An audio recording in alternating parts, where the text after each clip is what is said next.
こんにちは、稲葉です。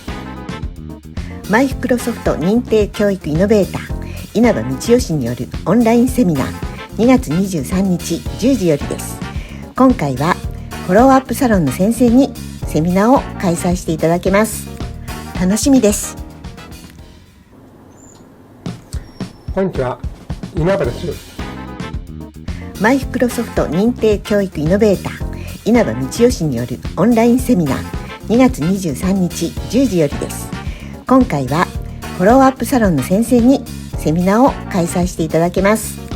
楽しみです。